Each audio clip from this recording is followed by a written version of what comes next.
नगर निकाय चुनाव की तैयारियों में लोग लगे हुए हैं और नए नए चेहरे इस समय अवतरित हो रहे हैं। जिन पार्टियों से संबंध टूटे हुए थे उन पार्टियों से संबंध पुनः जोड़े जा रहे हैं। नमस्कार, मैं सौरभ गोस्वामी और नगर निकाय चुनाव को लेकर हम आप लोगों के बीच में लगातार इस समय हैं, चर्चाएं लोगों से कर रहे हैं, जन समस्याओं पर आवाज उठा रहे हैं और आप लोगों ने मुझे देखा भी होगा इस समय फील्ड में।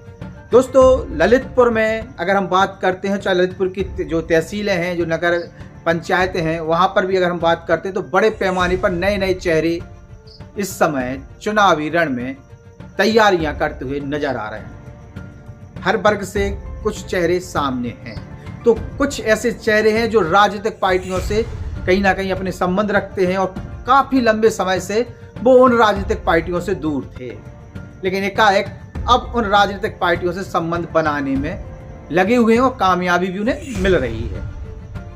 जो लोग आज तक ललितपुर की जन समस्याओं पर नहीं बोले, जो लोग आज तक किसी भी प्रकार की जन समस्या पर आवाज नहीं उठाई, जनता के बीच में नहीं रहे, वो अब राजनीतिक पार्टियों में अपनी जगह खगोल रहे हैं और कामयाब भी हो चुके हैं। अपने ही करीबी को धक्का देकर वो वहां पर बैठ चुके हैं। चुनाव में किसी ना किसी पार्टी से लोग उतरते ही हैं, तो इसीलिए उन्होंने भी अवसर ढूंढ लिया है। कुछ लोग तो एक ही पार्टी से 3-3, 4-4 लोग हैं और ऐसे राजनीतिक लोग जो बड़े पैमाने पर दागी भी हैं। ललितपुर में भूमि व्यापार से जुड़े बहुत सारे ऐसे लोग हैं जो इस समय प्रत्याशी बन के सामने आ रहे, चाहे स्टाम्प ड्यूटी चोरी की बात हो या और भी जमीनी विवाद।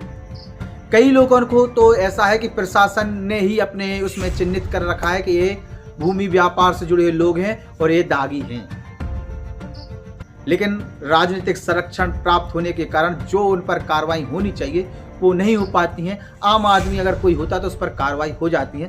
ललितपुर में एकमात्र भूमाफिया प्रशासन की नज़र में दिखाई देता है, वो है रमेश खटीक, और उस पर लगातार कार्रवाइयाँ की गई हैं। बाकी कोई बड़ा उदाहरण भारतीय जनता पार्टी की सरकार के नेतृत्व में जो कार्रवाइयाँ हुई हैं वो है नहीं। कुछ ऐसी जरूर कार्रवाई जो और भी बड़े बड़े क्राइमों में इन्वॉल्व हैं, लेकिन भूमि व्यापार या भूमि विवाद से जुड़ी हुई जिन लोगों पर कार्रवाई होनी चाहिए वो कार्रवाइयां देखने को नहीं मिली हैं। चुनावी ये मुद्दा भी बनेगा, ये भी बिल्कुल कंफर्म है। ललितपुर में इस बार चेयरमैन का चेहरा कौन होना चाहिए, किस प्रकार का चेयरमैन का चेहरा होना चाहिए, या फिर जो चेयरमैन वर्तमान है वही चेहरा रिपीट होंगे और यही ललितपुर नगर पालिका से लेकर नगर पंचायत तक की यही स्थिति रहेगी क्या? दोस्तों, ललितपुर हो, चाहे आपकी पाली हो, चाहे आपकी मेहरौनी हो, चाहे आपकी तालवेट हो, कुछ नेताओं की कुंडली मैंने खंगोली है, उसमें से कुछ लोगों के चेहरे भी सबके सामने बहुत जल्द लेके आऊंगा, उनका काननामा भी लेके आऊंगा।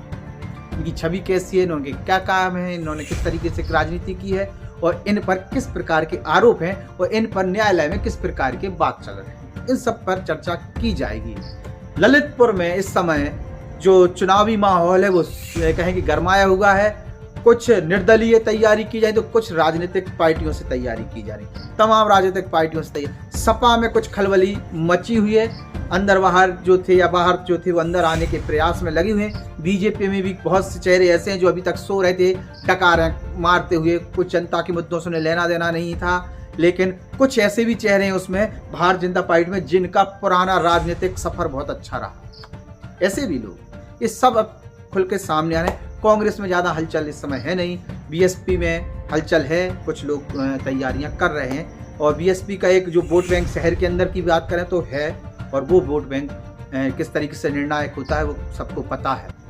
अब जो पिछली बार जो प्रत्याशी थे जो सेकंड नंबर पर रह गए थे वो भी अपनी तैयारियां कर रहे हैं। कुछ ऐसे लोग हैं जो चुनावी मैदान से पहले हट गए थे, फिर से चुनावी मैदान में आ रहे हैं, वो भी हैं। कुछ ऐसे लोग हैं जो अभी तक चुनाव में नहीं किसी प्रकार से उतरे हैं लेकिन पहली बार उतर रहे हैं। तो तमाम प्रकार की तैयारियां ललितपुर में चुनाव को लेकर चल रही हैं, लेकिन आप लोग कमेंट बॉक्स में जरूर बताएं कि किस प्रकार का अध्यक्ष चौकीदार आप लोग चुनने वाले हैं।